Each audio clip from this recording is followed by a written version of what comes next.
अंतर्राष्ट्रीय महिला दिवस 8 मार्च। विश्व के विभिन्न क्षेत्रों में महिलाओं के प्रति सम्मान, प्रशंसा और प्रेम प्रकट करते हुए महिलाओं की उपलब्धियों को रेखांकित करने का उत्सव प्रस्तुत है। इस अवसर पर एक अनूठा कार्यक्रम विभिन्न भारतीय भाषाओं में महिला लेखन के क्षेत्र में युवा हस्ताक्षर।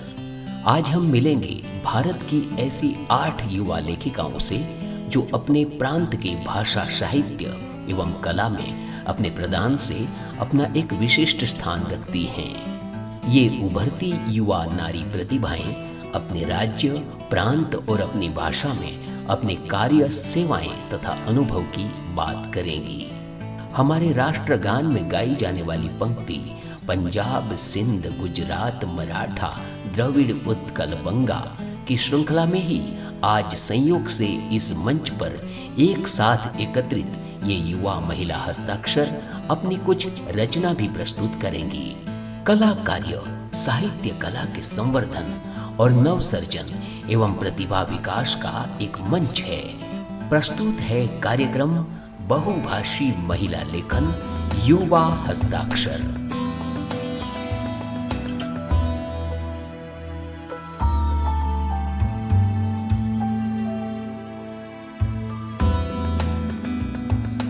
जसप्रीत कौर फलक पंजाबी कवयित्री हैं। वह पंजाब के लुधियाना शहर में रहती हैं। वह कविता, कथा, कारवां, अदारे की प्रधान हैं, जिसने पिछले वर्ष लॉकडाउन के दौरान अनेकों विषयों पर ऑनलाइन कार्यक्रम आयोजित करके देश विदेश के साहित्यकारों को आपस में जोड़ने की महत्वपूर्ण भूमिका निभाई। वह क्रिएटिव राइटर्स व्हाट्सएप ग्रुप के जरिए युवा पीढ़ी के सदस्यों को लेखन कला में निपुण बनाने का प्रयास कर रही हैं। वह मुशायरों, दूरदर्शन, आकाशवाणी कवि सम्मेलन में भाग लेती रही हैं। जसप्रीत की पुस्तकें रेत पर रंगोली, चुप का गीत, पंजाबी किताब मरजानियां प्रकाशित हैं। उनको अपनी गतिशीलता के लिए अनेक प्रांतीय सम्मान समेत पंजाब गौरव, अमृता प्रीतम सम्मान तथा राजकीय सम्मान प्राप्त हुए हैं। पतझड़ को मधुमास नहीं लिख पाऊंगी, पतझड़ को मधुमास नहीं लिख पाऊंगी, शंका को विश्वास नहीं लिख पाऊंगी, सच्चाई के बीच रही हूं जीवन भर, मैं झूठा इतिहास नहीं लिख पाऊंगी, मैं झूठा इतिहास नहीं लिख पाऊंगी। अब आप 4 मिसरे सुनिए, मुलाहिजा फरमाएं।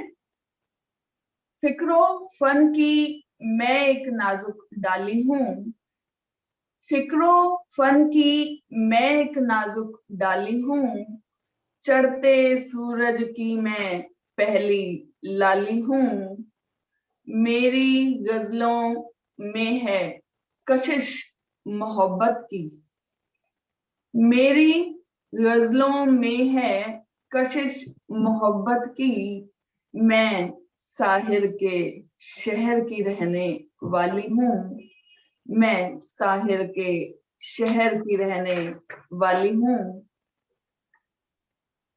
अब मैं आपको तमाम औरतों की त्रासदी को दर्शाती हुई, बयान करती हुई अपनी गजल के चंद मिसरे पेश करती हूँ।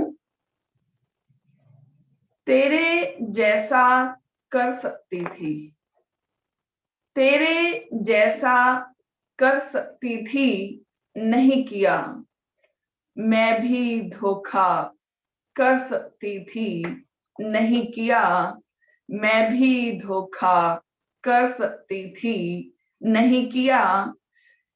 और शेर देखिए कि सच्चाई का नूर है मेरी फितरत में, झूठ को सजदा कर सकती थी, नहीं किया। शोहरत मुझसे सिर्फ जरा सी आगे थी, उसका पीछा कर सकती थी, नहीं किया। रिश्तों की मर्यादा रखती आई हूं, मैं भी झगड़ा कर सकती थी, नहीं किया, मैं भी झगड़ा कर सकती थी, नहीं किया। एक औरत होने के नाते जिंदगी के इस पड़ाव पर आकर इस उम्र में जो मैं महसूस करती हूँ, अपने समाज में औरत किस तरह अलग अलग परिस्थितियों से गुजरती है। औरत की जिंदगी के जो अलग अलग रंग हैं, उसको मैंने एक पंजाबी कविता के माध्यम से परिभाषित करने की कोशिश की है। औरत होना जेठ हाण दियां ततियां लोआ। औरत होना जेठ हाण दियां ततियां लोआ ते पोदे यख पाले दा सुमेल है। जिंदगी ज्यों दुमेल है। औरत होना पहाड़ों वगदी मिठी कूल ते समंदर दे खारे पानी दा मिश्रण है। मोनालिसा दी मुस्कान दा चित्रण है। औरत होना चढ़दे ते उतरदे सूरज दी लाली दा रंग है। अपने ते आपने वजूद लई एक जंग है। औरत होना सरकंडियां चों शूक दी हवा दी धुनी है। ना चेहरा ना लिबास, बस आहट सुनी है। औरत होना सूहे लिफाफे च बंद पे पत्तर ने जिवें सुर्ख लहू विच लिखे हुए अखर ने जिवें। औरत होना तानसेन दे गाए दीपक राग दी तरह है। जगदे चौमुखिए चिराग दी तरह है। औरत होना तपदे थलां विच एक रुखड़े दी छां है। रेते ते उकरी रंगोली दा ना है। रेते ते उकरी रंगोली दा ना है। मेरी एक कविता जो कि नारी सशक्तिकरण को दर्शाती है। कविता का उन्वान है अणु। मैं कोई रेत पर उकरी हुई आकृति नहीं जो कुछ क्षण में ही बिखर जाऊं। मैं कोई हवा में बनी रंगों की एक तस्वीर नहीं जो बदलते मौसम के साथ हवा हो जाऊं। और ना ही मैं बारिश की पहली बूंद हूं जिसे पी जाए समय की तपिश। मैं तो वो अणु हूं जो टूटेगा तो असंख्य हो जाएगा। मैं तो वो एक लहर हूं जब मिटेगी समंदर बन जाएगी। और अंत में अब मैं आपके सामने एक ऐसी कविता पेश करने जा रही हूं जो मेरी जिंदगी के साथ साथ चली। आप इसको मेरी सर्वप्रथम कविता भी कह सकते हैं, क्योंकि जिस तरह से हमने बचपन में देखा उसी तरह से कविता उकरी, जो मैंने अपने बचपन में महसूस किया। कविता का शीर्षक है मर जानिया। सारा दिन दादी के दाएं बाएं घूमती, दादी दादी पुकारती ना थकती। दादी की चारों पोतियां दादी निहारती पुचकारती दुलारती और फिर प्यार से कह देती मर जानिया। बड़ी पोती सफेद बालों में तेल लगाती, कंघी करती, रिबन का फूल बना चांदी रंगे तारों को इकट्ठा कर सजा देती छोटी सी चोटी। कोई दादी की छड़ी संभालती तो कोई दादी के कपड़े और सुख। कभी कभी दादी बहुत उदास हो जाती, घर काटने को दौड़ता जैसे। सारा दिन चुप चुप सी रहती। दादी सुबह शाम गुरुद्वारे जाती, छोटी पोती भागी भागी उसकी चप्पल उठा लाती और फिर अंगुली पकड़ चल देती दादी के साथ साथ गुरुद्वारे। दादी घंटों हाथ जोड़कर बैठी रहती और रब से मांगती रहती एक दुआ, यह मर्जानियां नेक घरों में जाएं, कुल का नाम बढ़ाएं और साथ ही रब से मांगती रहती एक पोता, जिसे वो कह सकती जुग जुग जियो, जिसे वो कह सकती जुग जुग जियो। बहुत बहुत शुक्रिया। आज हमारे लिए बहुत ही हर्ष का विषय है कि हम सभी अंतर्राष्ट्रीय महिला दिवस मनाने के लिए कला कार्य मंच के तहत करवाए जा रहे इस ऑनलाइन कार्यक्रम में अपनी प्रतिभा को प्रदर्शित करने के लिए एकत्रित हुए हैं। आप सभी को अंतर्राष्ट्रीय महिला दिवस की हार्दिक बधाई। इसके साथ ही ये कहते हुए गर्व हो रहा है कि आज की भारतीय नारी विश्व के विकसित देशों की नारी से स्वयं को कहीं भी कमजोर महसूस नहीं कर रही है।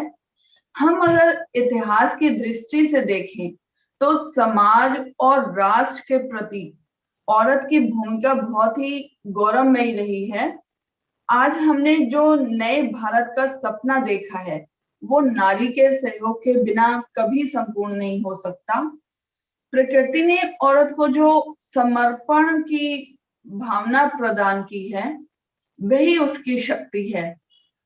औरत ने समाज के प्रत्येक क्षेत्र में अपना अविस्मरणीय योगदान दिया है। उसके सहयोग के बिना कोई भी कुछ भी संभव नहीं हो सकता। उसकी सहयोग की भूमिका, उसके सहयोग के महत्व को समझें और नारी को खुला आकाश दें। बहुत बहुत धन्यवाद। जय हिंद। कविता इसरानी सिंधी भाषा की कवयित्री हैं तथा रंगमंच कलाकार हैं। वह भोपाल में रहती हैं। वह जब 11 वर्ष की थीं तभी से थिएटर से उन्हें लगाव हो गया था। पढ़ाई के दौरान वह भाषण, नृत्य, नाटक आदि शाला की गतिविधियों में भाग लेती थीं। विवाह हो जाने के पश्चात फिर से वह रंगमंच पर सक्रिय हो गई। उनकी मुख्य भूमिका वाले नाटक दूरदर्शन दिल्ली और भोपाल से प्रसारित होने लगे। उन्होंने अनेक नाटकों का लेखन और निर्देशन किया है। वह अपनी मातृभाषा सिंधी के प्रसार, प्रचार और संरक्षण के प्रति बहुत इच्छा रखती हैं और इस हेतु वह सिंधी भाषा में अपनी प्रस्तुति करने में विशेष रुचि रखती हैं। कविता सिंधी में कविता लिखती हैं, जिसे प्रकाशित करने के अलावा समारोह सम्मेलन में प्रस्तुत करती हैं। वह एक प्ले ग्रुप स्कूल चला रही हैं। लिखने का शौक बचपन से ही था मुझे। स्कूली शिक्षा के दौरान कई बार डिबेट कॉम्पिटिशन्स होती थी, कई बार स्पीच कॉम्पिटिशन, एलोक्यूशंस होते थे, तो उनमें स्कूल में पार्टिसिपेट करने का मौका मिलता था। और उस समय जो जो मेंटर्स मिले, जो जो गाइड्स मिले, उनके साथ बैठ के लिखने की कोशिश किया करती थी अलग अलग विषयों पे। तो वहीं से ये रुचि जो डेवलप हुई, तो मुझे लगता है कहीं ना कहीं वो आज आज मैं जो हूँ उसमें वो चीजें बहुत काम आई। तो कब से प्रारंभ किया तो शायद मुझे भी अंदाजा नहीं है कि मैंने कब से लिखना शुरू किया। बहुत छोटी सी थी तब से लिखना शुरू किया। ये जरूर अलग बात है कि जब मैंने लिखना शुरू किया तो जहाँ मैं लिख रही थी उस वक्त मेरा इस तरफ बिल्कुल ध्यान नहीं था कि मुझे कहीं पब्लिश करवाना चाहिए या कहीं जाना चाहिए। इनफैक्ट एक बात मुझे याद आती है कि बहुत ही एक बड़ा समाचार पत्र समूह है दैनिक भास्कर, उसमें एक कॉलम हुआ करता था कि अपनी बात, यानी उसमें पत्र लिखते थे जो पाठक है वो। तो सबसे पहले मेरा एक पत्र उस समाचार पत्र को गया था, उस न्यूज़पेपर को गया था। और जब वो छोटा सा एक शिकायत वाला पत्र और पेपर में छपा था, न्यूज़पेपर में, तो उस वक्त जो मेरी मैं बचपन में ही थी, अपने 9th-10th कोई 9th-10th में जब एक स्टूडेंट, एक बच्चा होता है तब बहुत बड़ी उम्र नहीं होती। तो मुझे इतनी खुशी हुई थी कि मानो मैंने आसमान छू लिया हो। तो वहां से जो ये रुचि डेवलप हुई, मुझे लगा कि मैं लिख सकती हूँ। लेकिन कहते हैं ना कि हर कहानी में एक ट्विस्ट होता है, तो मेरे साथ भी ऐसा ही हुआ। और मैं जब थोड़ी सी कॉलेज हुआ, स्कूल में ड्रामास में पार्टिसिपेट करती थी, तो मेरी रुचि ड्रामा के प्रति ज्यादा हुई, थिएटर से मैं ज्यादा जुड़ती गई। अनफॉर्चुनेटली बोले या फॉर्चुनेटली बोले, बहुत जल्दी मेरा विवाह हुआ, मैरिज हो गई, और फिर शादी के 3 साल बाद, मेरी पहली बेबी होने के बाद, मैं सिंधी थिएटर से जुड़ी। और ऑल इंडिया रेडियो का मैंने जब एक ग्रेडेड आर्टिस्ट के रूप में, ग्रेड ड्रामा आर्टिस्ट के रूप में मैं मैंने जब क्वालिफाई किया, तो वो पल मेरे लिए बहुत अविस्मरणीय था। और उस तब से मेरा जो ड्रामा का सिलसिला शुरू हुआ, तो आज तक वो जारी है, आज तक मेरी थिएटर की यात्रा जारी है। अब बात आती है लेखन की, तो ये ड्रामास जब हम करते हैं, तो हमारे हाथ में जब स्क्रिप्ट आती है, तो कई बार वो स्क्रिप्ट बहुत बहुत स्ट्रांग होती है, बहुत सशक्त होती है। कई बार बड़ी कमजोर सी स्क्रिप्ट हमारे हाथ में आती है, तो ऐसे में क्या होता है, एक डायरेक्टर की या एक आर्टिस्ट की जो ड्यूटी रहती है, वो इम्प्रोवाइज करता है अपने कैरेक्टर को या डायलॉग्स को। तो वो कई बार ऐसा होता था, जब मैं ड्रामास डायरेक्ट कर रही होती थी, तो अपने आर्टिस्ट को समझाने के लिए, अपने कलाकारों के रोल को कई बार बढ़ाने के लिए या और इम्प्रेसिव बनाने के लिए, उसमें इम्प्रोवाइजेशन जो होते थे, वो लिखना शुरू किया। और ऐसे में सिलसिला शुरू हुआ कुछ छोटी सी कहानियां लिखने का। एक बार फिर वही बोलूंगी, कभी इस तरफ ड्रामा से इतना जुड़ी रही, कभी ये नहीं लगा कि मुझे कहीं पब्लिश करवानी चाहिए।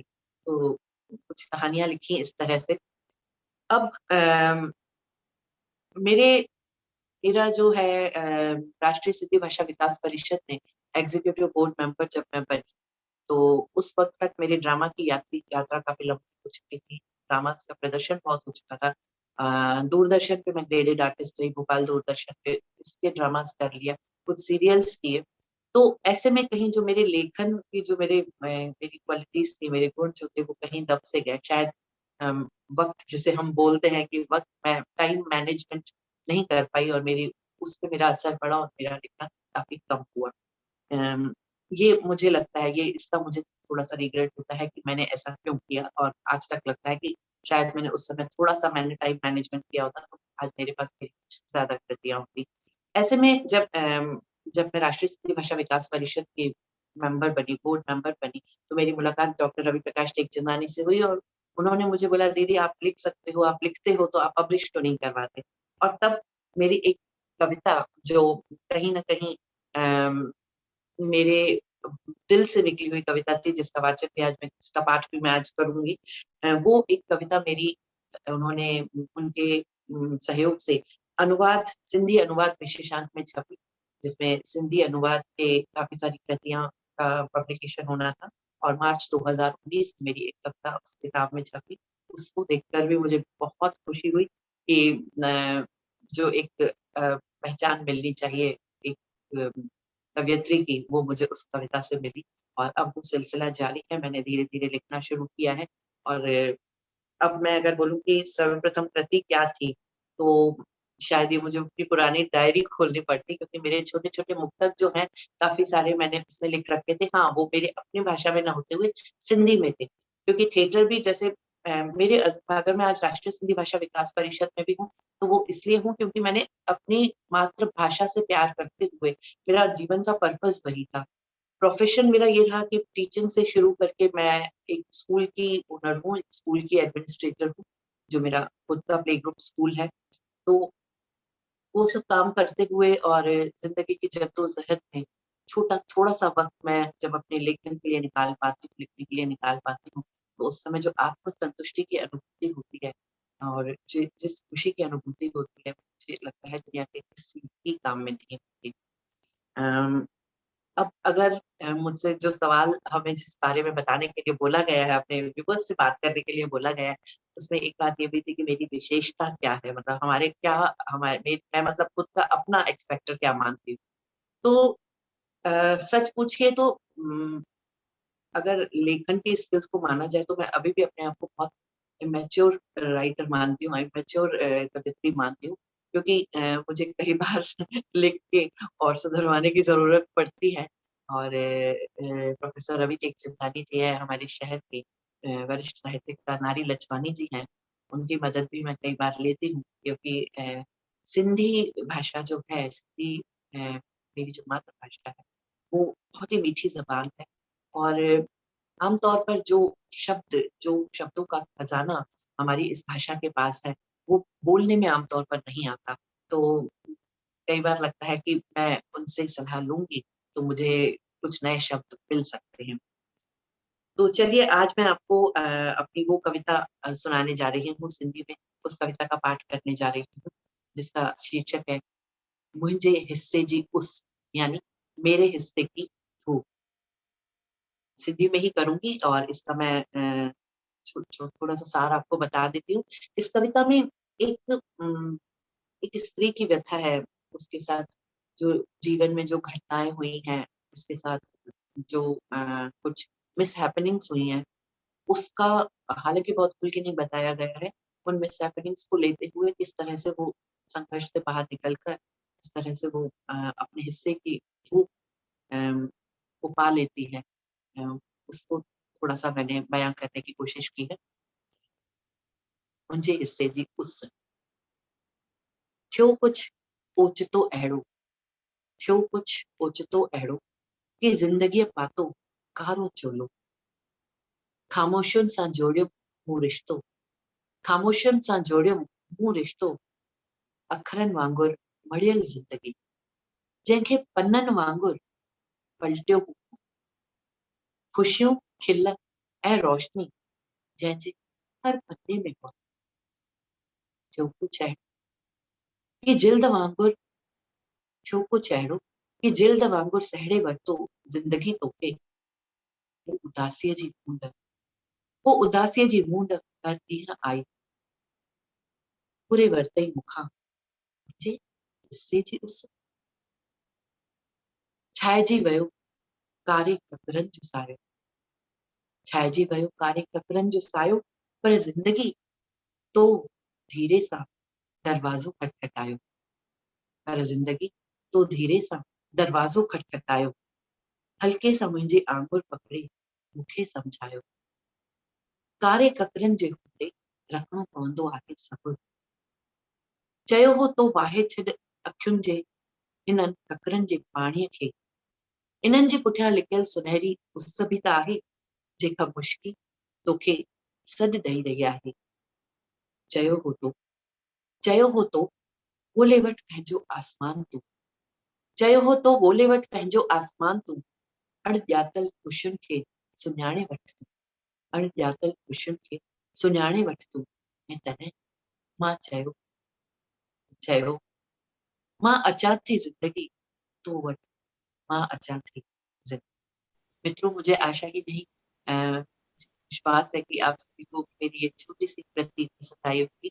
बहुत-बहुत धन्यवाद आप सभी का। और अब जाते-जाते मैं अंतर्राष्ट्रीय महिला दिवस की हमारी जो मेरी जो सखियाँ, मेरी जो बहनें इस प्रोग्राम में मेरे साथ जुड़ी हुई हैं, उनको अंतर्राष्ट्रीय महिला दिवस की बहुत-बहुत शुभकामनाएँ देती हूँ। बहुत-बहुत धन्यवाद। नमस्कार। अंजना गोस्वामी गुजराती में कविता और गीत लिखती हैं। वह भावनगर गुजरात में रहती हैं। उनकी पढ़ाई सूरत शहर में हुई है। उन्होंने अपने नाम के साथ अंजुम आनंद उपनाम भी रखा है। वह छंद में ही कविता और गजल की रचना करती हैं। उनकी रचनाएं सुदेश परमार से लेकर मनहर उदास तक अनेक गायकों ने गाई हैं। अंजना ने वकालत की है, बैंक में सेवाएं दी हैं तथा वह फैशन डिजाइनर और गायिका भी हैं। वह आकाशवाणी, दूरदर्शन तथा टीवी चैनलों पर और सोशल मीडिया में विभिन्न पोर्टल पर अपनी रचनाएं प्रस्तुत करती हैं। वह अनेक सामाजिक संस्थाओं में सेवाएं देती है तथा विशेषकर महिलाओं को संगठित, प्रसन्न एवं सक्रिय रखने के लिए अनेक कार्यक्रम करती हैं। भावनगर और गुजरात की अनेक संस्थाओं ने अंजना को सम्मानित किया है। आप सबको अंतर्राष्ट्रीय महिला दिन की ढेर सारी शुभकामनाएं। मैं कॉलेज समय से लिख रही थी, लेकिन वो छंद में नहीं था, प्रॉपर मीटर में नहीं था। तो मैंने प्रॉपर मीटर में मार्च 2018 से लिखना स्टार्ट किया। सूरत के बहुत बड़े कवि है किरण सिंह चौहान, उन्होंने मुझे सोशल मीडिया के माध्यम से लिखना सिखाया और मैं गजल और गीत लिखती हूँ। मैंने सर्वप्रथम जो कविता लिखी है वो एक गजल है। और पहली बार मेरी दिव्य भास्कर न्यूज़पेपर में वो छपी थी। मैं पढ़ने में बहुत ही तेजस्वी थी। और जब पहली बार न्यूज़पेपर में आया तो मैं बहुत ही खुश थी और मेरे मम्मी पापा लोग भी बहुत खुश थे। तो वो एक जो अनुभव है वो बहुत ही अविस्मरणीय। मेरे लेखन की विशेषता क्या है वो तो मैं नहीं बता सकती, लेकिन मेरी जो भी कविताएं जो भी पढ़ते हैं उनके जो प्रतिभा होते हैं वो हमेशा ऐसे होते हैं कि जो आपकी कविता होती है वो कहीं ना कहीं हमें टच करती है, यानी हमें ऐसा लगता है कि ये हमारे बारे में लिखी गई है, या ऐसे तो हम सोचते हैं। तो मेरी कविता सबको अपनी लगती है। और जो भी समय मैं निकालती हूँ वो ऐसे फिक्स नहीं होता है, क्योंकि ये जो लेखन है वो मानसिक होता है। तो कभी भी सोच में आए तो मैं लिख लेती हूँ। और ऐसा कोई फिक्स टाइम नहीं है कि यही समय पे लिखना है, क्योंकि वो क्या है, विचार तो कभी भी आते हैं। तो मैं जो लेखन में ऐसा पर्टिकुलर कोई समय नहीं देती हूँ, अपने हिसाब से लिखती हूँ। जब भी ऐसा मन हो या लिखने का वो मन हो तो मैं लिखती हूँ। मेरी रुचि और हॉबी तो बहुत सारी है। और मैं एक लॉयर हूँ, फैशन डिजाइनर भी हूँ, और मुझे गाने का शौक है, तो सिंगर भी हूँ। और बस अपने शौक की सभी चीज करना मुझे अच्छा लगता है। मेरी मातृभाषा गुजराती से मुझे बहुत ही लगाव है, क्योंकि जो भी हम लिखते हैं अगर वो हमारी मातृभाषा में लिखे तो वो जो कहना चाहते हैं वो हम उसमें अच्छी तरह से कह पाते हैं। तो मुझे मेरी भाषा बहुत ही प्रिय है। गुजराती में जब लिखना होता है तो जनरली ऐसा होता है कि हम जो बोलते हैं वही लिखते हैं। तो जब भी मैं गजल या गीत लिखती हूँ तो व्याकरण का बहुत पूरा ध्यान रखती हूँ कि कोई गलती उसमें न रहे। मेरे घर में मुझे बहुत ही सपोर्ट मिलता है। मैंने जब भी लिखना स्टार्ट किया तो मेरे हस्बैंड और मेरे बच्चे लोग सब लोग मुझे बहुत ही सपोर्ट करते हैं। मेरे जो गुरु है जिन्होंने मुझे लिखना सिखाया तो उनका तो मैं बहुत ही शुक्रिया अदा करती हूँ, क्योंकि आज मैं जब साहित्य में आई हूँ तो मुझे नया नया सीखने को मिलता है और नए नए लोगों से मिलने को मिलता है। तो वो एक अनुभव अच्छा रहता है। और मेरे गुरु के प्रति हमेशा मुझे आदर है। साहित्य में मेरा अब तक का सफ़र बहुत ही सुहाना रहा है। साहित्य ने मुझे बहुत कुछ दिया है। मेरी कविताएं लोगों को अपनी लगती है, वही मेरे लिए बहुत बड़ी बात है। मैंने जब लिखना स्टार्ट किया तब मुझे पता नहीं था कि मैं यहाँ तक पहुँचूँगी, लेकिन मैं लिखती रही, सभी जगह उसको भेजती रही। तो उससे क्या हुआ, लोगों को मेरी कविता में इंटरेस्ट होने लगा। मेरी कविताएं उनको अच्छी लगने लगी और फिर अलग अलग जगह से मुझे कवि सम्मेलन के लिए आमंत्रण मिलने लगे। सामायिक, न्यूज़पेपर सब में मेरी कविताएं आने लगी। तो ऐसे ऐसे जब बस कोई हमें सराहता है तो हमें लिखने की प्रेरणा मिलती है। और कुछ घटनाएं तो मेरे जीवन में ऐसे ही बनी है साहित्य में आके कि वो हमेशा मेरे लिए यादगार है। जैसे कि जब मैंने लिखना स्टार्ट किया तो अभी 6 ही महीने हुए थे। तब अमेरिका की हिमतम कंपनी है, उन्होंने मेरी 3 कविता को कंपोज करके फिल्मांकन किया।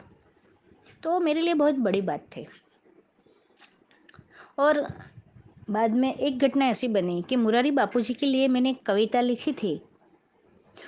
उनको भावनगर के एक सिंगर है सुदेश परमार, इतना अच्छा कंपोज किया और म्यूज़िक और इतना अच्छा उन्होंने गाया कि वो कविता को मुरारी बापू की चैनल संगीत की दुनिया में स्थान मिला।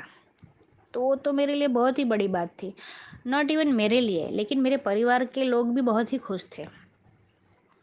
और दूसरी सबसे बड़ी बात साहित्य में आके जो मेरे लिए है वो ये है कि मनहर उदास जी ने उनके लेटेस्ट एल्बम अफलातून में मेरी एक गज़ल को स्थान दिया।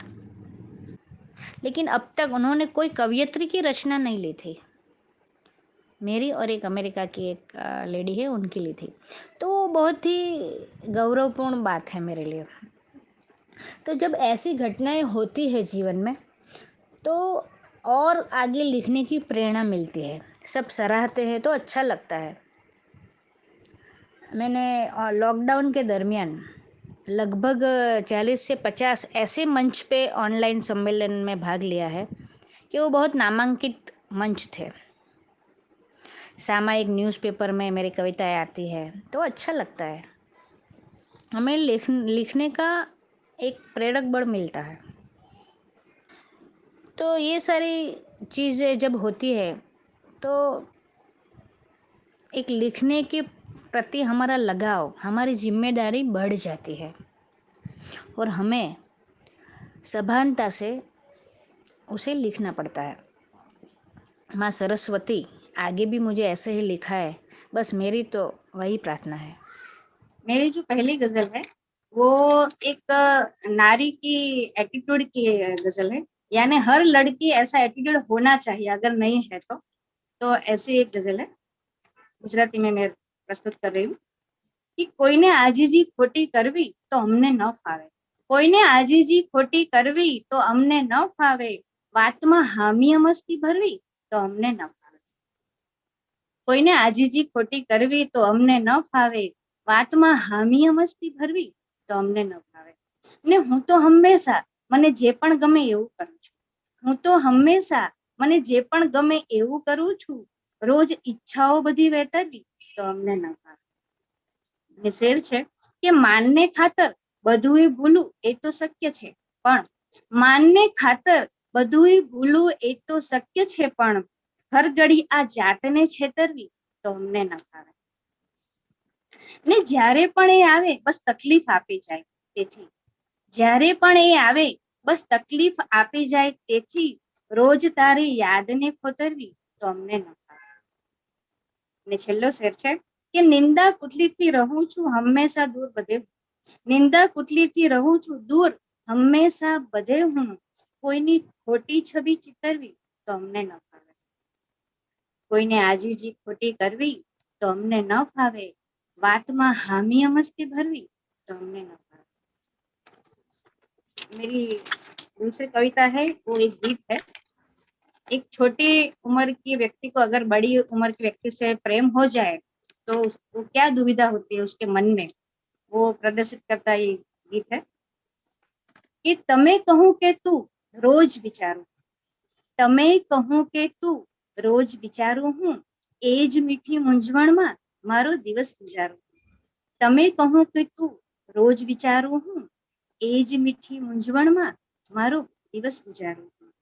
ये घड़ीक तमे बहु वाला लागो, घड़ीक तमे बहु वाला लागो, लागो अनहद प्यारा, घड़ीक तमे बहु मीठा लागो, घड़ीक सावज खारा, खबर नहीं आ हૈયું मारू तमने समझे शू, खबर नहीं आ हૈયું मारू तमने समझे शू, तमे कहूं के तू रोज विचारूं, एज मीठी मूंझवण में मारो दिवस गुजारूं। ने तू कहूं तो बहु नाना लागो, तमे कहूं तो मोटा, तू कहूं तो बहु नाना लागो, तमे कहूं तो मोटा, संबोधनना शब्दों छे બે જ શબ્દનો ખોટા, ક્યાંક એ બંને કાંટા જેવા, ક્યાંક એ બંને કાંટા જેવા, ક્યાંક એ બંને રૂ, તમે કહું કે તું રોજ વિચારું, એજ મીઠી મૂંઝવણમાં મારો દિવસ गुजारूं। आज अंतरराष्ट्रीय महिला दिन पे मैं मेरी सखियों को बस इतना कहना चाहती हूँ कि जीवन में जो भी परिस्थितियां हो उसका डटकर सामना करें, कभी निराश नहीं हो, नेगेटिविटी को अपने पे हावी नहीं करें और हमेशा पॉजिटिव सोच, क्योंकि मेरा यह मानना है कि एक नेगेटिव सोच हमारी आने वाली 100 खुशियों से हमें वंचित करती है और एक पॉजिटिव सोच आने वाले मुसीबतों से लड़ने की हमें हिम्मत देती है। तो हमेशा हमें जो पसंद है वही करिए, खुश रहिए और हमारे साथ जुड़े हुए लोगों को भी खुश रखिए। धन्यवाद। निवेदिता मदाने वैशंपायन मराठी भाषा की लेखिका, कवयित्री, पत्रकार तथा संपादक हैं। वह मूल नासिक महाराष्ट्र से हैं, हाल दिल्ली में रहती हैं। उन्होंने मराठी भाषा के साथ ही संज्ञापन वृत्तपत्र विद्या शिक्षा क्रम पदवी का अभ्यास किया है। मराठी के विविध समाचार पत्रों में उनका प्रासंगिक लेखन रहा है। विशेष रूप से महाराष्ट्र के समाचार पत्रों में लेख प्रकाशित हैं तथा जनसत्ता लोकसत्ता के मराठी जगत में स्तंभ लेखन किया है।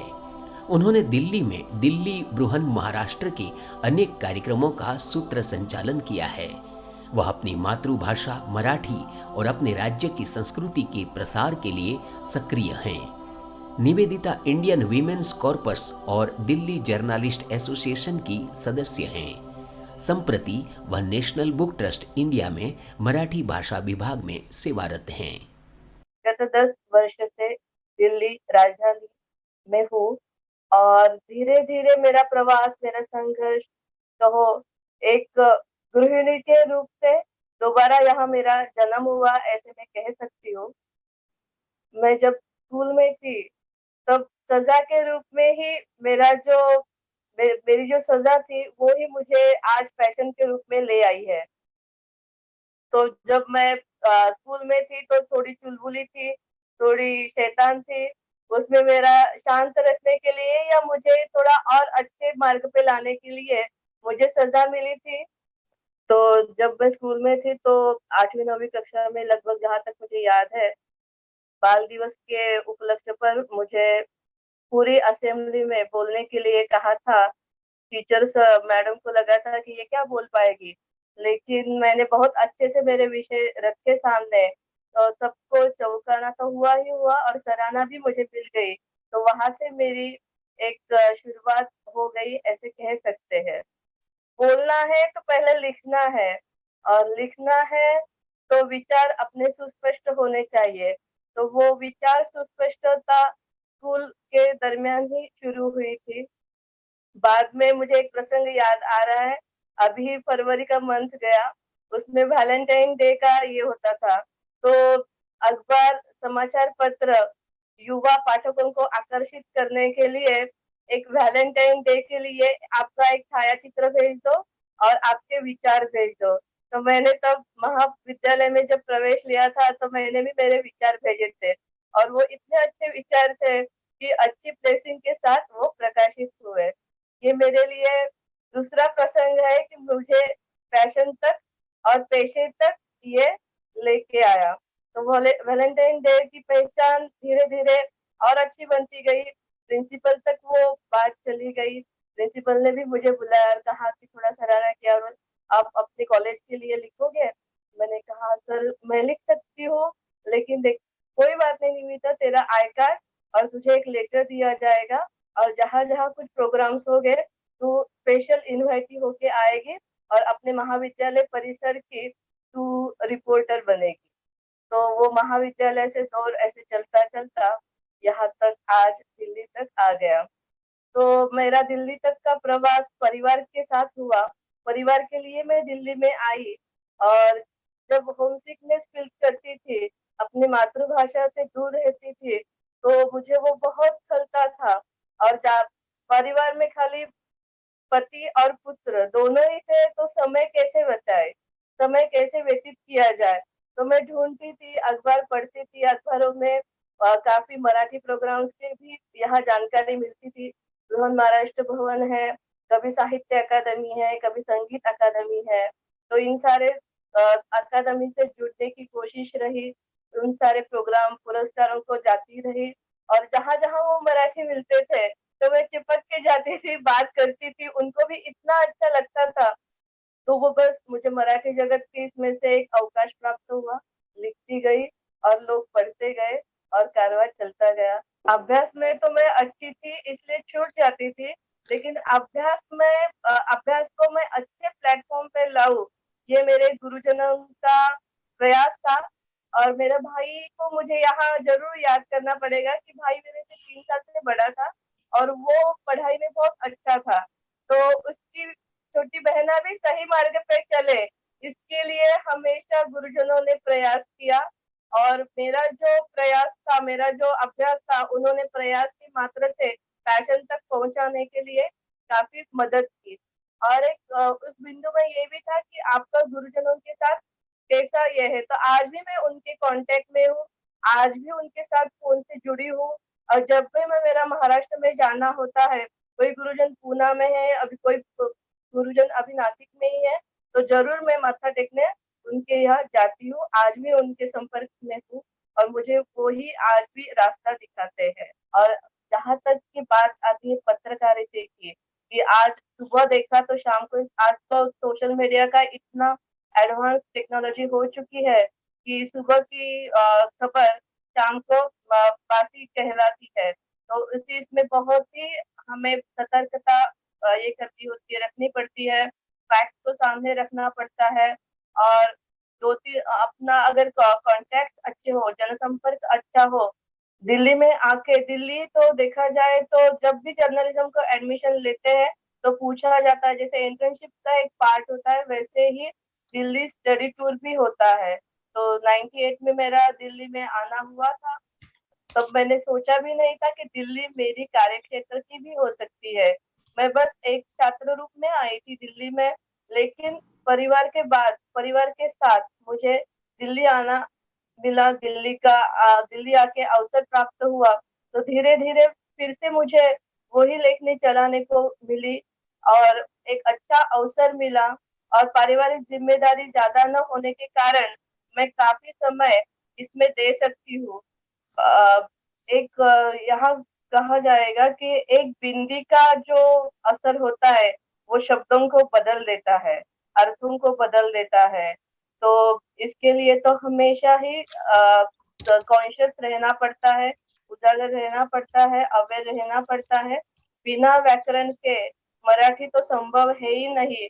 तो अगर आप ग्रामर तथा व्याकरण का सही से ये ना रखे तो अर्थ बदल जाएंगे और संदेश बदल जाएंगे, और संदेश बदलने से उसकी गरिमा भी खराब हो जाएगी और फैक्ट बिगड़ जाएंगे। इसलिए भाषा का प्रभुत्व, भाषा पे प्रभुत्व, व्याकरण सभी हमें ध्यान में देना आवश्यक है। शुरुआत में ही अब एक लगभग 1 वर्ष होने को आया। मैं कविता का थोड़ा सा सारांश शुरुआत में ही बताती हूँ। शीर्षक है कविता का, सध्या असतो आमचा रोजचाच रविवार।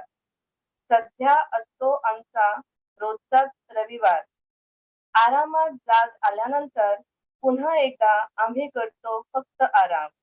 आरामातच होत असतो सकाळचा चहा, चहावर चहा। बाहेरील जगतात करोनाचा हाहाकार। भारतात रुग्णसंख्या मर्यादेत म्हणून मनातल्या मनात मानत असतो देवाचे आभार। सध्या असतो आमचा रोजचाच रविवार। सकाळी डब्याला भाजी कोणती नसतो हा विचार। सकाळी डब्याला भाजी कोणती नसतो हा विचार। सुचिरभूत होतात देवपूजेनंतर, नसते नित्याच्या स्वयंपाकाची धावपळ। फिरते नजर अध्यात्माच्या साक्षीने दूरदर्शनवरील रामायण महाभारताच्या पुनःप्रसारणावर। ये कविता रविवार मतलब संडे, इतवार। और जब हम लॉकडाउन में थे तो रोज ही दिन हमारे लगभग इतवार की तरह ही थे।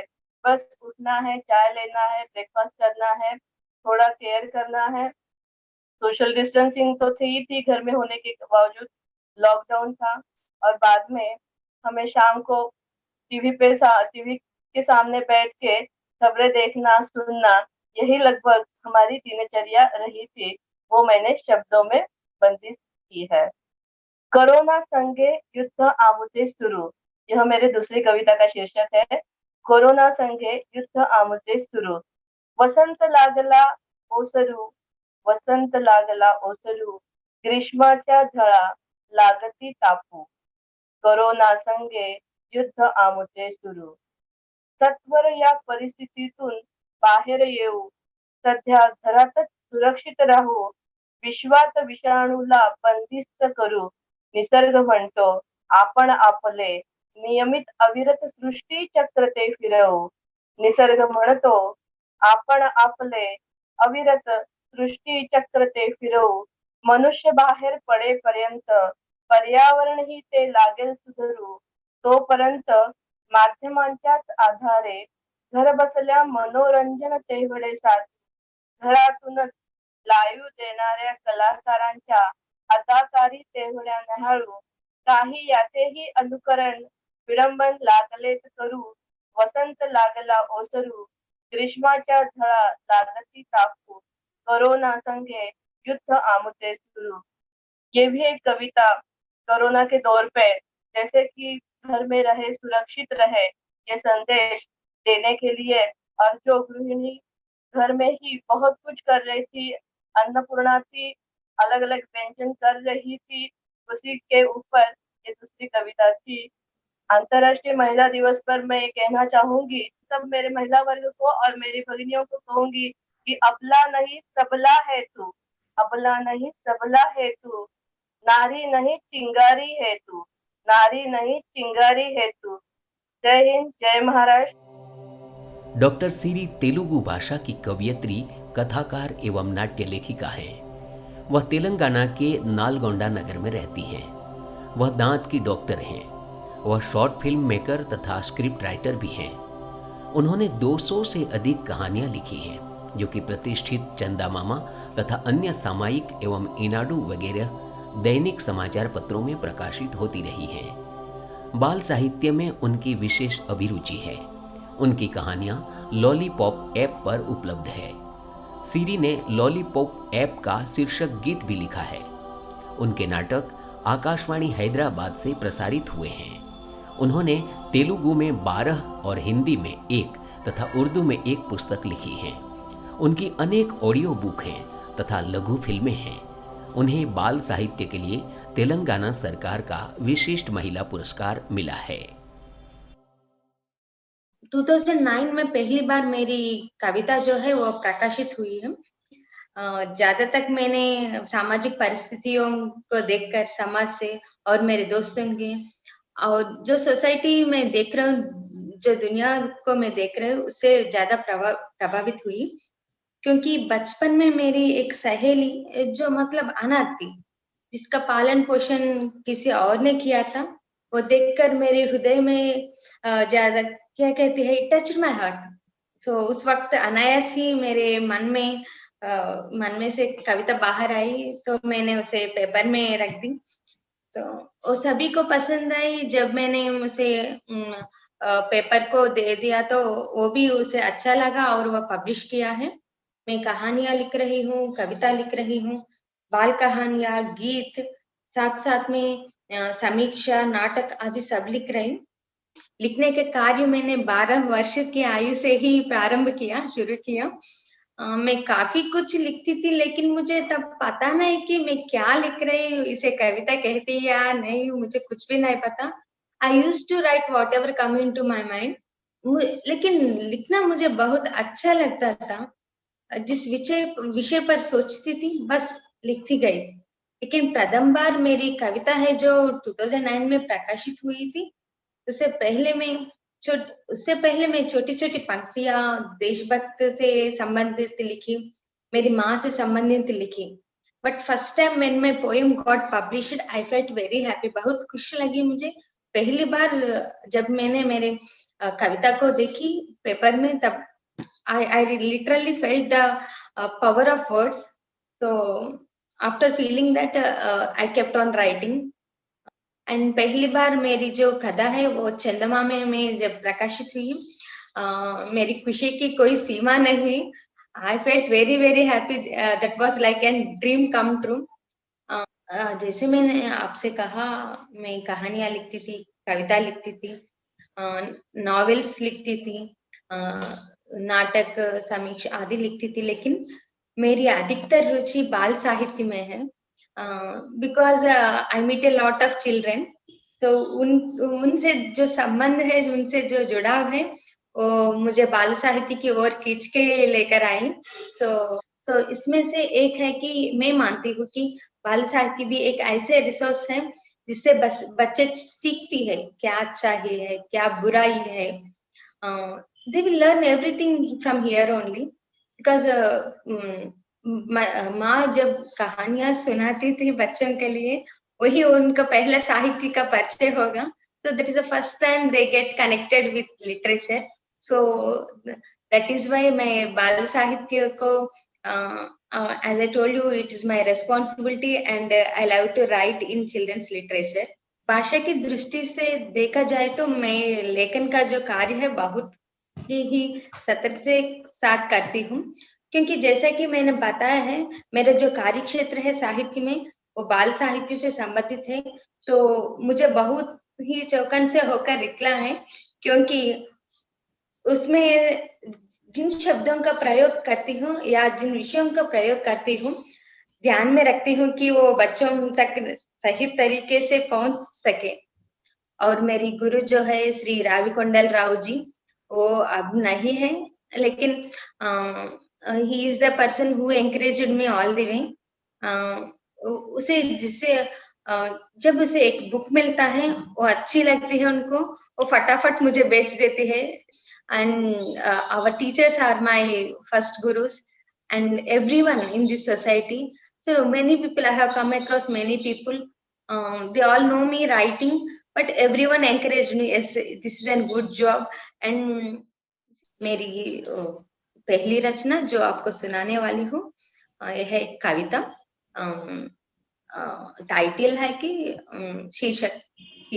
शीर्षिका ओ नेस्तम, मीन्स ओ मेरे दोस्त, मतलब నిదురించని నేస్తం నిదురించని నీలో నిండిన పెరిగితనాన్ని, నశించని నేస్తం నశించని నిరాశను మోసే నీ సహనాన్ని, నిశ్వాసించు నీలోని నిస్పృహల్ని, నీ శ్వాసలో నిండని ధైర్య సాహసాల్ని, నీ వాకిట వాలాయని వేదనలన్నీ ఏడుస్తూ గడిపేస్తావా నూరేళ్ల జీవితాన్ని, వెతలను వెలివేయగల నీ శక్తిని మరిచి నిందిస్తూ కూర్చుంటావా కదిలే కాలాన్ని, వెలుగులను చూడలేవని కనులు మూసుకుంటావా, నా స్థానం నీ హృదయం అని ప్రేమగా తెలిపేలా, నా పుటలు నీకు అంకితం అని చరిత్రలు నీ ముందు వాలేలా, నీ ముందు నే శూన్యం అని గగనం తల వంచేలా, సాగాలి నీ పయనం కదిలించి ఇక నీ పాదం।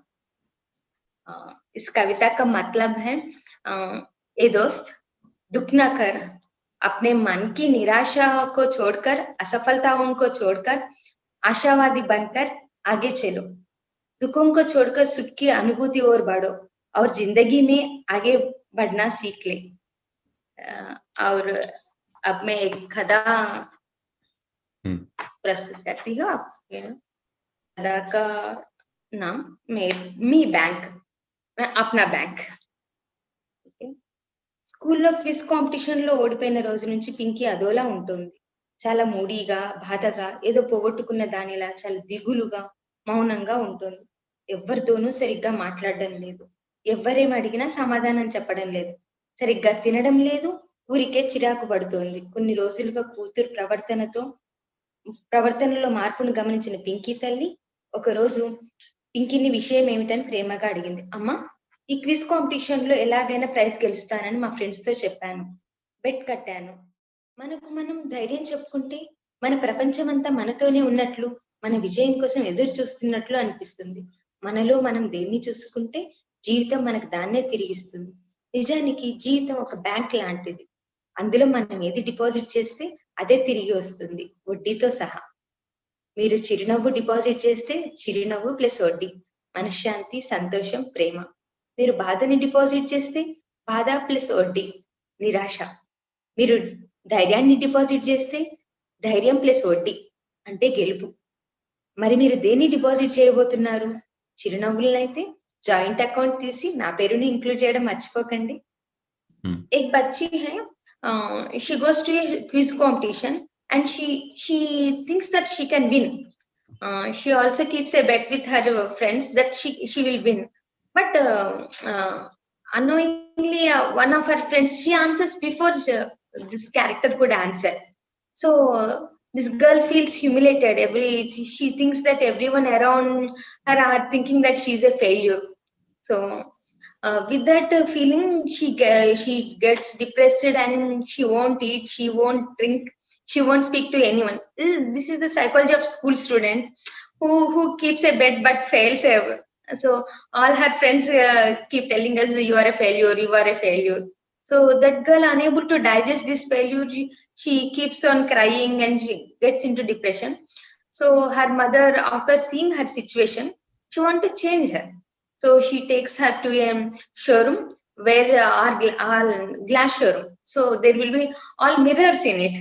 So after seeing that, in one mirror, her mother shows to her, see in that mirror, and in that mirror there is a girl So think you are another girl.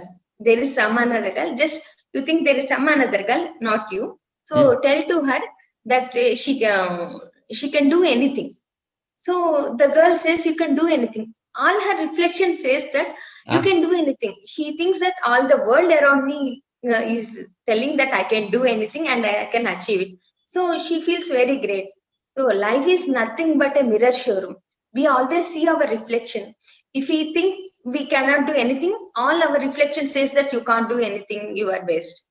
If we tell to us that, keep on telling to us that you can do anything, you can achieve anything, then all the reflections, see, which we see in other persons, all other persons around us, all this world around us is our own reflection. If we are happy, we feel that everyone around is happy. If you feel depressed, you think that entire world is depressed and everyone is waiting for your failure and everyone is thinking that you are a waste. So don't feel sad. You can do anything. You can achieve anything. In Sanskrit, we have a line, sadhanat sadhyate sarvam. It means if we keep on practicing and try doing things, we can achieve anything. So I think women can achieve anything, sir. So they have all that which are essential to achieve anything. But only thing they need is they have to believe in themselves. So they have to encourage their fellow women also. And as a woman, I please request you to be happy and believe yourself. And once again, I am saying you are the inspiration that this world wants. Thank you very much. Doctor Sanghamitra भांजा भुवनेश्वर उड़ीसा में रहती हैं। वह ओडिया कवयित्री, कहानीकार एवं निबंधकार हैं। उन्होंने चिन्मय विद्यालय कोरापुट से और तत्पश्चात उत्कल यूनिवर्सिटी से ओडिया और हिंदी में स्नातकोत्तर पढ़ाई की है। संप्रति वह रमादेवी महिला विश्वविद्यालय में सहायक प्राध्यापिका हैं। ओडिशा राज्य बोर्ड में एक वरिष्ठ व्याख्याता के रूप में उनका चयन हुआ है। उन्हें तुलनात्मक अध्ययन में रुचि है। वह अपनी सफलता का श्रेय अपने गुरुजनों को समर्पित करती हैं। अच्छे संस्कार के लिए वह अभिभावकों के प्रति कृतज्ञ हैं। संघमित्रा के मतानुसार कविता सरल सहज अभिव्यक्ति होनी चाहिए। कविता को शब्दों और अर्थ से अधिक जटिल नहीं बनाया जाना चाहिए और कोई भी इसका भावार्थ समझ सके ऐसी सादी सीधी रचना होनी चाहिए। तो देखिए, क्योंकि मैं हर वक्त सबके सामने बोलती हूँ कि मेरी अगर मातृभाषा उड़िया है, मेरी दाई माँ है हिंदी, क्योंकि ऐसा समय आया था उड़िया में ज्यादा प्लेटफॉर्म मुझे मिला नहीं जब मैं संघर्ष कर रही थी। संघर्ष इन द सेंस मेरे पापा के सम्मुख मुझे पेश करना था। मम्मी मेरे पीछे थी कि ये उड़िया ले, उड़िया में कैरियर बनाए, लेकिन पापा का कुछ अलग था क्योंकि वो मिलिट्री में थे, तो उनको चाहिए था कि वो विज्ञान लेके मेरी लड़की पढ़े, लेकिन नहीं हो पाया। और साहित्य को मैं सबके सम्मुख रखना चाहती थी कि मैं साहित्य में अच्छी हूँ, प्रूव करना चाहती थी अपने आप को। तो इस नाते मैं अपने जो पढ़ाई को हिंदी और ओडिया के क्षेत्र में लेकर तुलनात्मक अध्ययन करके कुछ दिखाना चाहती थी कि हिंदी में भी कुछ गुणवत्ताएं हैं। और हिंदी और उड़िया के साथ कंपैरेटिव जो काम मैंने किया है, कुंतला कुमारी सावत जो रहस्यवादी कवयित्री के रूप में यहाँ उत्कल भारती है, और महादेवी वर्मा जी भारत भारती जो कि वो भी मिस्टिक कविताएं लिखती थी, तो उन दोनों के कविताओं को लेकर तुलनात्मक अध्ययन किया है। और फतुरानंद करके यहाँ उड़ीसा के एक बहुत ही एमिनेंट सैटायरिस्ट व्यंग्यकार रहे हैं।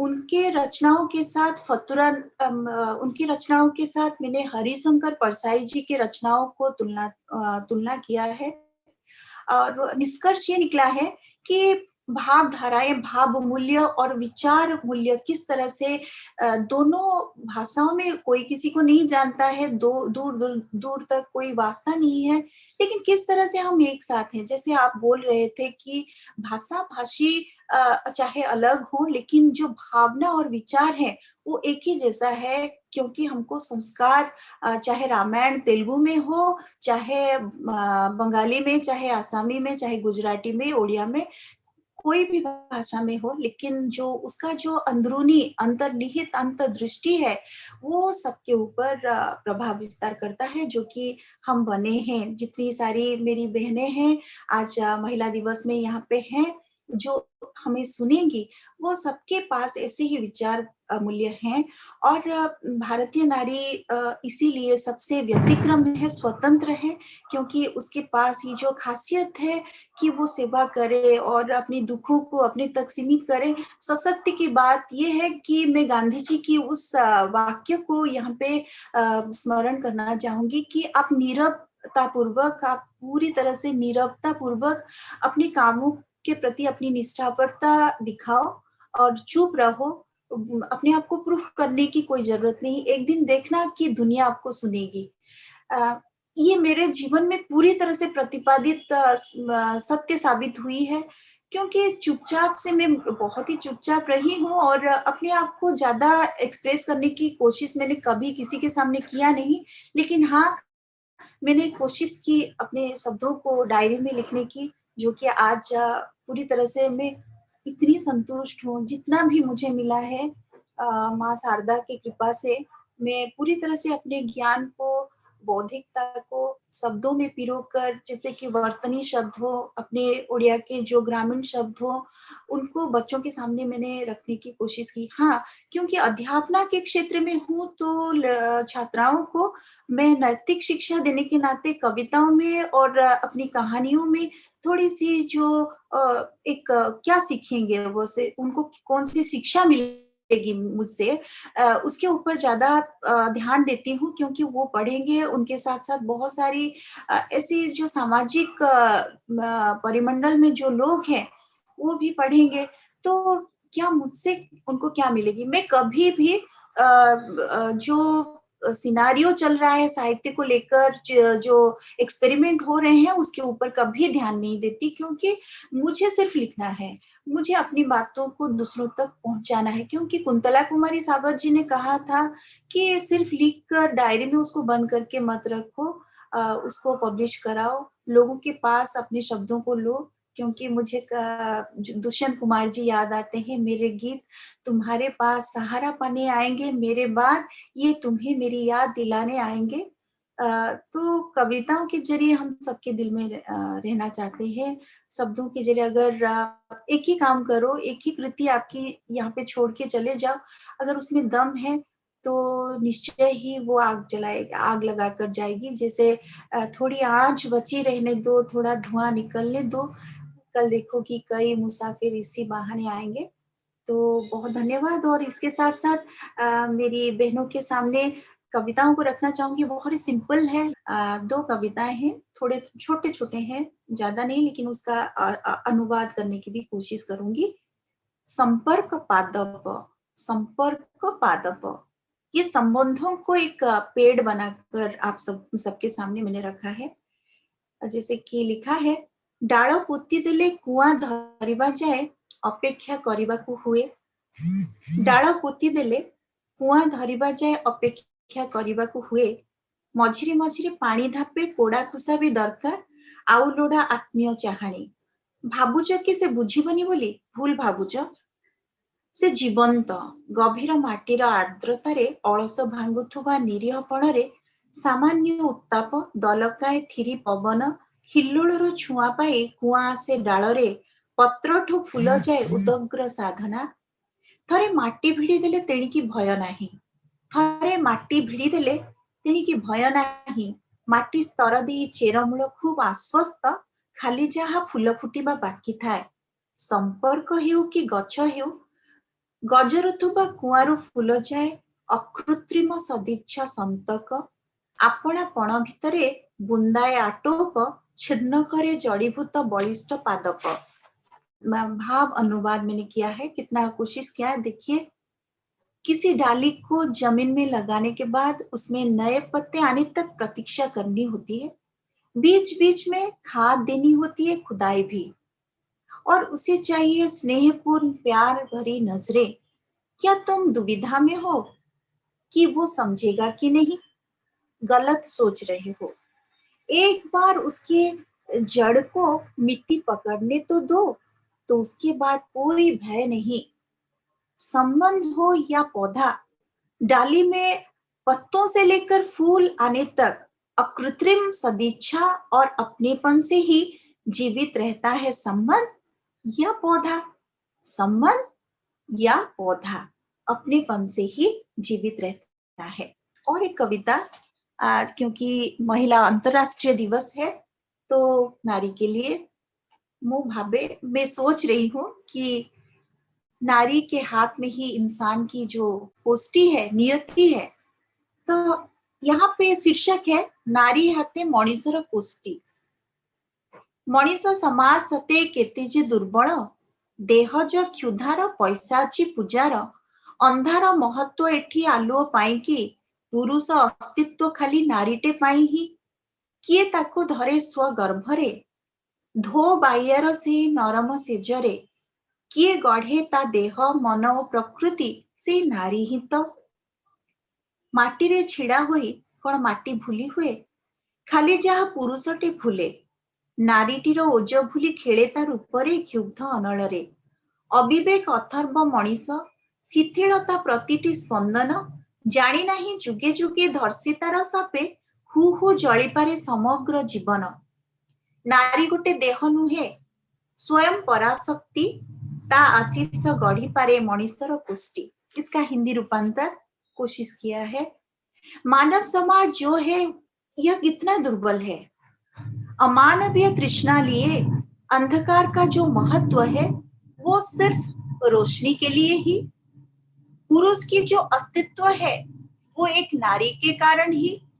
कौन थी जिसने उसे अपने कोख में धारण किया?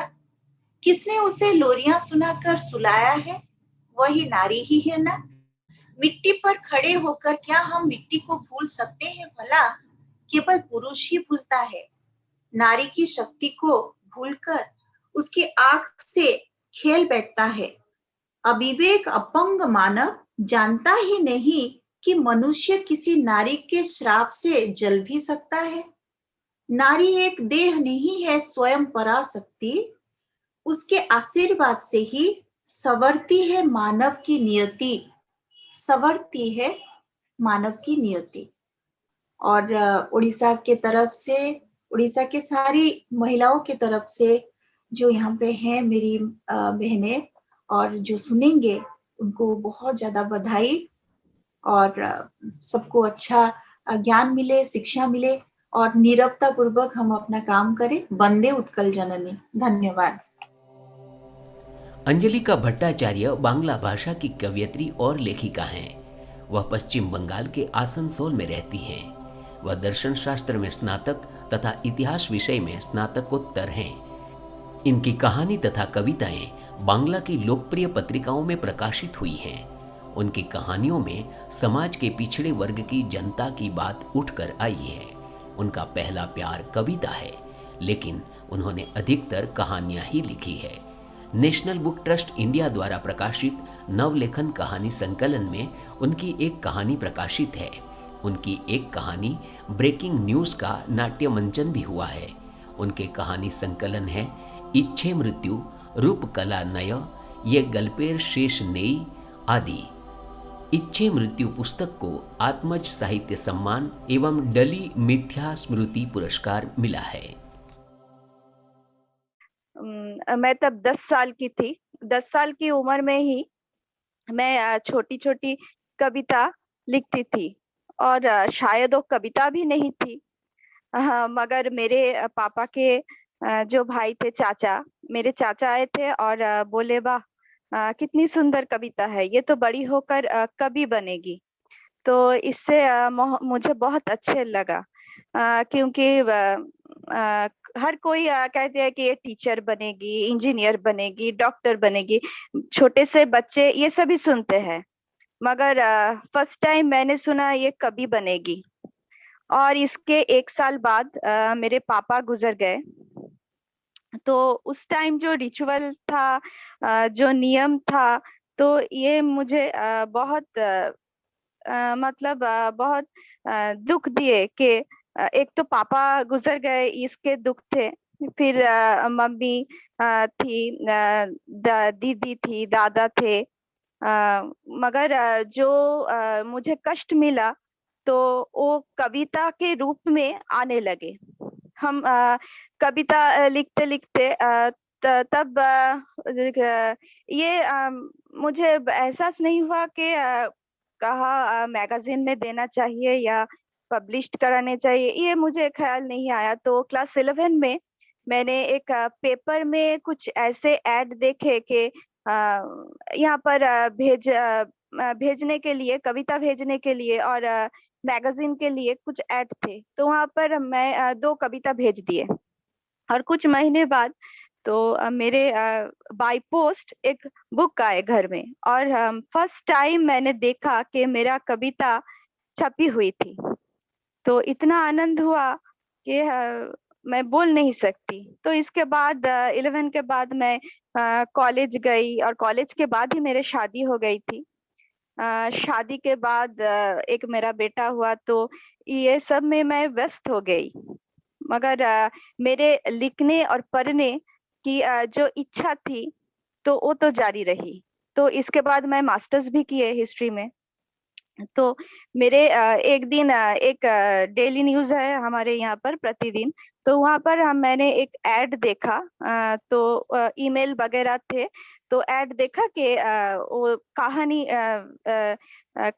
पर ऐड था। तो मैंने जो कहानी लिखी थी तो वो भेज दिए।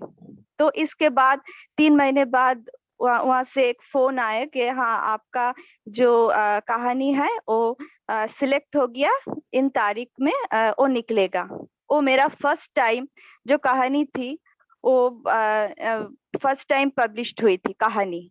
इसके बाद मेरे जो पेपर में हम दिए थे तो आहिस्ता आहिस्ता सब निकलने लगा। तो मैं कवि नहीं, एक कहानीकार की रूप में उभर आई। और इसके बाद जो नेशनल बुक ट्रस्ट है, एनबीटी, तो उसके एक पश्चिम बंगाल से एक संकलन हुई, कहानी के ऊपर संकलन हुई। वहां पर जो युवा साहित्यिक है, तो उन साहित्यिक में मेरा भी एक कहानी सिलेक्ट हुई। उसके एडिटर थे अमर मित्र जी। तो इन दिनों उनसे मुलाकात हुई, परिचय हुई। उन्होंने भी बहुत उत्साहित की। और मैंने जब भी कलकत्ता जाती हूँ, यहाँ से 3 घंटे का सफर है, तो जाती हूँ वहाँ पर प्रफुल्ल राय, साहित्यिक प्रफुल्ल राय, तो उनसे मैं भेंट करती हूँ। और उन्होंने भी मुझे बहुत प्रोत्साहित की कि नहीं, तुम लिखो।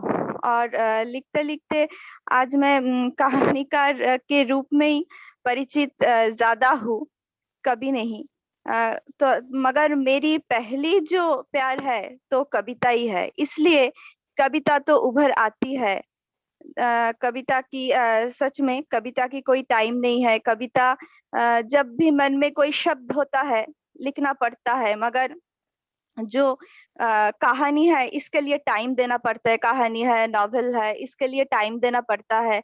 तो मेरे पास जो समय है, मेरा बेटा और हस्बैंड जो है, जब मेरा हस्बैंड कॉलेज में है, कॉलेज में पढ़ाते हैं, तो वो और मेरा हस्बैंड एंड मेरा बेटा जब स्कूल और कॉलेज के लिए निकल जाते हैं, तो वही मेरा टाइम होता है। तो मैं सुबह 8 बजे से और 1 बजे तक, ये मेरा रूटीन है।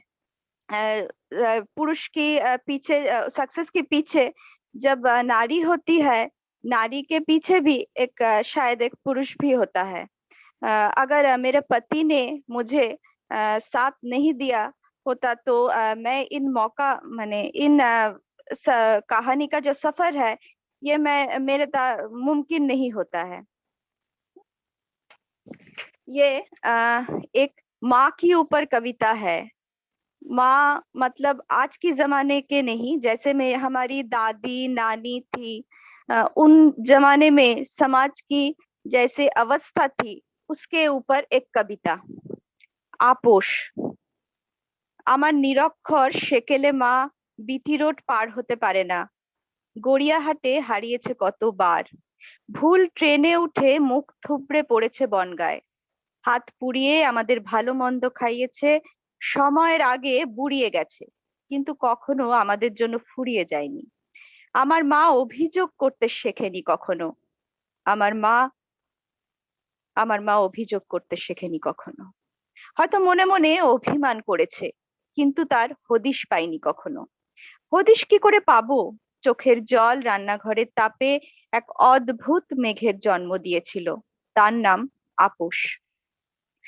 इसका अगर हिंदी में बोले तो आपोष मतलब जो एडजस्टमेंट होता है। तो हमारी आगे की मतलब नानी दादी जो होती है उसका जो प्रॉब्लम होते थे कि वो कभी दूसरे लोगों को नहीं बोलते थे। वो सारा लाइफ एक ही घर में एक ही तरह एकदम संसार के लिए खुद निश्चेषित हो जाते थे। और इसके पता कैसे है वो, कैसे तबीयत है, कोई पूछता भी नहीं। और इस तरह वो पूरी लाइफ पूरी जीवन एक संसार के लिए एकदम अतिबाहित हो जाता था। और इसके बाद मैं कहानीकार हूँ, इसलिए एक बहुत ही छोटा कहानी पढ़ना चाहती हूँ। नारी दिवस के लिए, अंतरराष्ट्रीय नारी दिवस के लिए मैं नारी की ऊपर आधारित एक छोटी सी कहानी पढ़ूंगी। ঝড় উঠেছে। বাপের বাড়ির চৌকাঠ ডিঙিয়ে শ্বশুর বাড়ি আসা যতটা সহজ ছিল, সেই চৌকাঠে ফেরা ততটা সহজ হয়নি তনিমার। বিধবা মেয়ে ঘরে ফিরলে তবু কিছুটা সহানুভূতি জোটে। ডিভোর্সি হলে সম্মান তো জোটেই না, উপরি পাওনা হয় বিস্তর প্রশ্ন, स्वाधीनताएं हस्तक्षेप। यहाँ पर नारी जीवन की समस्या को लेकर कहानी है कि एक नारी जब विधवा होती है तो समाज में इतनी प्रश्न नहीं उठती, मगर जब वो डिवोर्सी होता है तो नारी की प्रश्न उठती है कि वो क्यों डिवोर्स हुई। शायद उसका ही कोई कुछ दोष है। जो हस्बैंड है तो उसका शायद इतनी दोष नहीं है, और एडजस्टमेंट के बाद बात आती है तो नारी को ही एडजस्ट करना पड़ता है। तो यहाँ पर एक सूचना भी है मेरे लेखनी में। हर वक्त मैं चाहती हूँ कि एक संदेश रहे और वो पॉजिटिव संदेश ही रहे, ये मैं चाहती हूँ। कि यहाँ पर भी एक संदेश है कि आज की नारी को इंडिपेंडेंट होना चाहिए। इंडिपेंडेंट होने से उसकी जो ओपिनियन है, जो उसकी गुरुत्व है, तो उस समाज में वो ज्यादा हो जाती है। तो मैं मेरी हर लेखनी में वही संदेश, पॉजिटिव संदेश देना चाहती हूँ कि सब कुछ खत्म नहीं हो जाता है। हर समय के अंतर अगर रात्रि है तो सुबह भी होगी। अंतरराष्ट्रीय नारी दिवस में नारी दिवस है, इसलिए मैं हर नारी को एक सूचना देना चाहती हूँ, और ये मेरा संदेश भी है। पहले तो बहुत बहुत नारी दिवस के लिए सभी नारी को अभिनंदन, और एक छोटा सा एक संदेश है कि कभी रुकना नहीं, शुरुआत तो करो किसी भी उम्र में, एक बार ठान लो कि तुम्हें ये करना है, तो भगवान क्या जगत संसार भी जुट जाएगा तुम्हारे इरादे को सच करने के लिए। प्रार्थना झा का जन्म गुजरात में एक साहित्यकार सुसंस्कृत परिवार में हुआ, अतः उन्हें लिखने की प्रेरणा विरासत में मिली। वह कवयित्री, कहानीकार एवं वक्ता हैं। वह पिछले 10 वर्ष से न्यू जर्सी अमेरिका में रहती हैं। उन्होंने गुजरात और सिंगापुर में पढ़ाई की है। प्रार्थना ने अपनी पहली कविता तब लिखी थी जब वह स्कूल में 8वीं कक्षा में पढ़ रही थी। आजकल वह ऑनलाइन पोर्टल पर लेखन करती हैं तथा विभिन्न विषयों पर कार्यक्रमों में विचार विमर्श करती हैं। उनकी रचनाएं अनेक पुस्तकों में प्रकाशित हुई हैं। उन्होंने सरस्वती चंद्र गुजराती टीवी सीरियल में गुण सुंदरी की भूमिका अदा की थी। वह गुजराती लिटरेरी अकादमी नॉर्थ अमेरिका में कमेटी मेंबर हैं। उनकी रचनाओं में गुजरात की मिट्टी की महक और गुजराती संस्कृति के रंग हैं।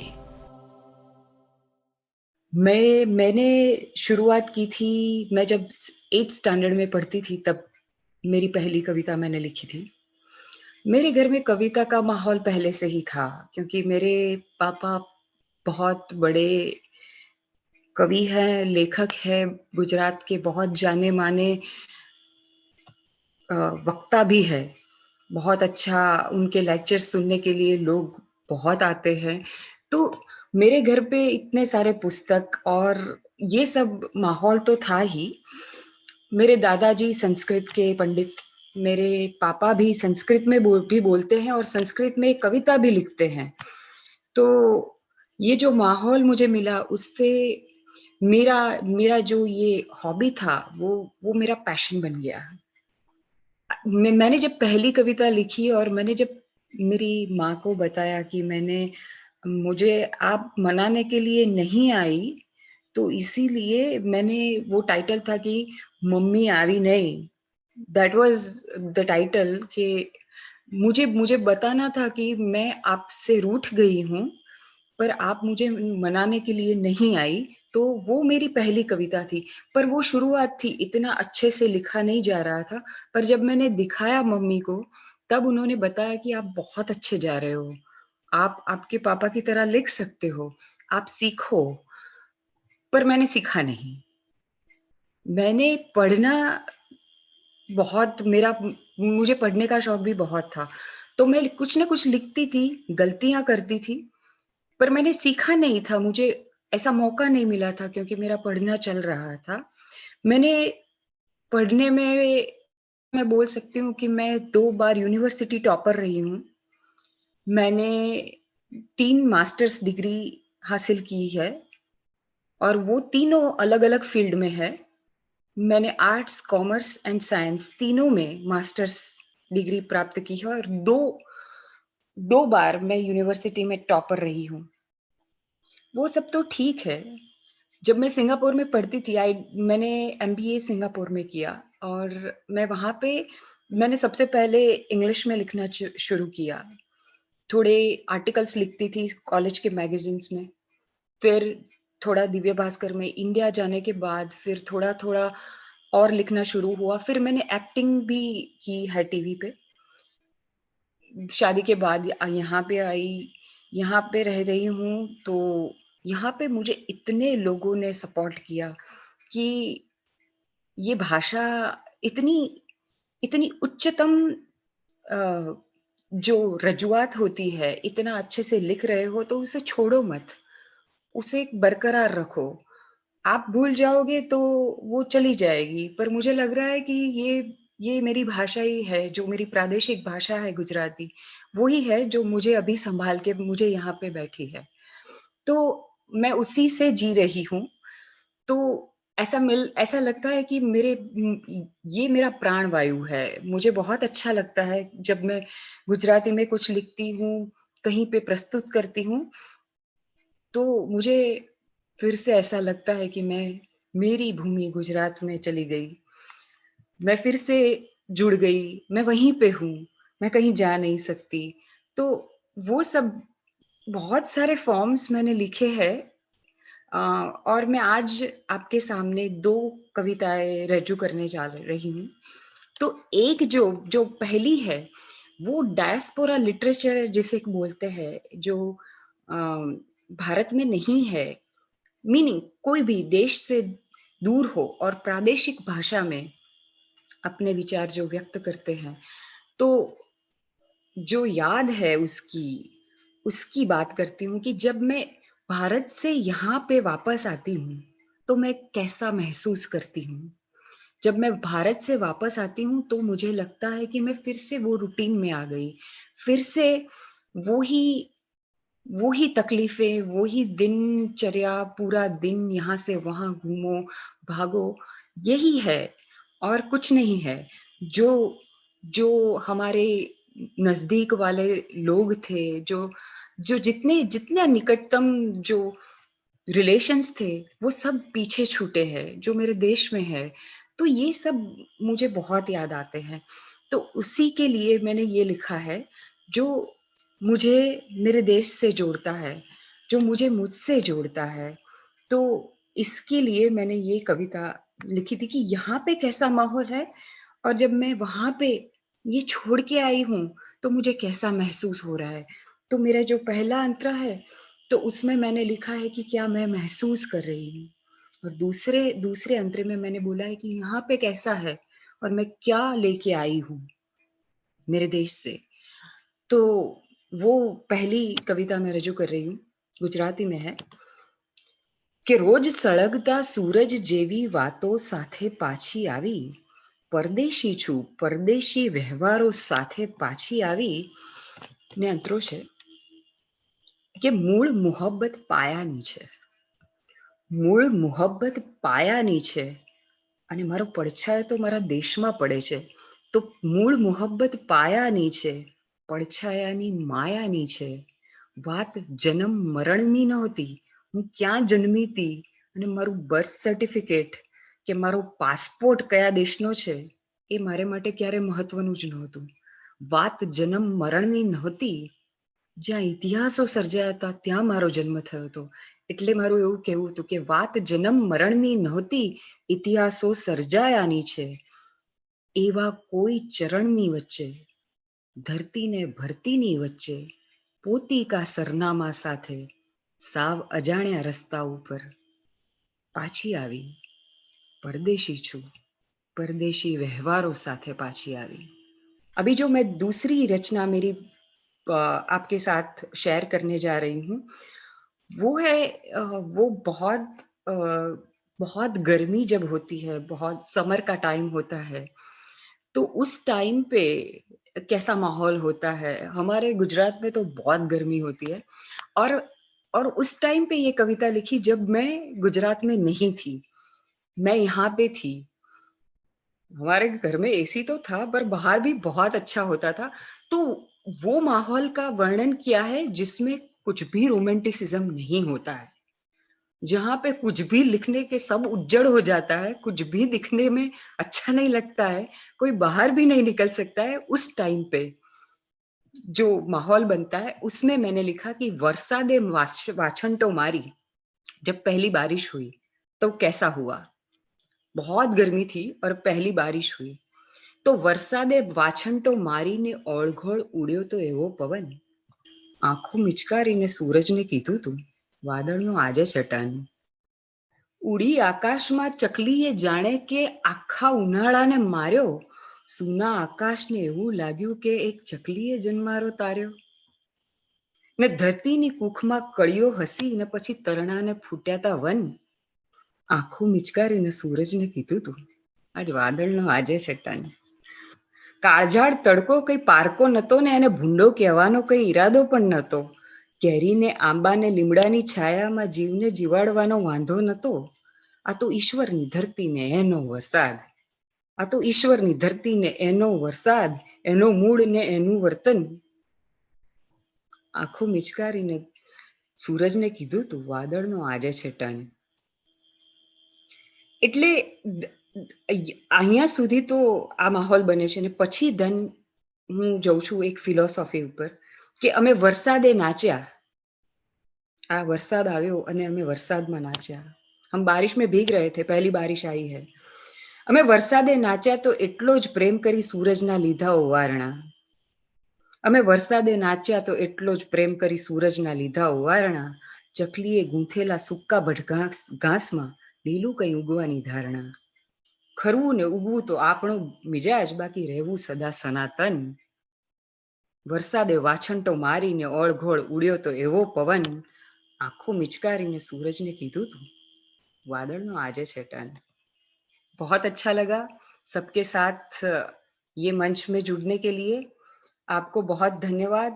मैं धन्यवाद करती हूँ सबको. विश्व आज अंतर्राष्ट्रीय कवियत्री या इतनी सारी इकट्ठा हुई है, सबको मैं अभिनंदन करती हूँ इतने अच्छे मंच पे सबके साथ जुड़ने के लिए. और सभी एक साथ आगे बढ़े, सबका विकास हो, सबके जीवन में प्रगति हो, ऐसी उम्मीद और आशा रखते हुए मैं यहाँ मेरी बात का विराम रखती हूँ. जय जय Garvi Gujarat, Vande Mataram, long live America.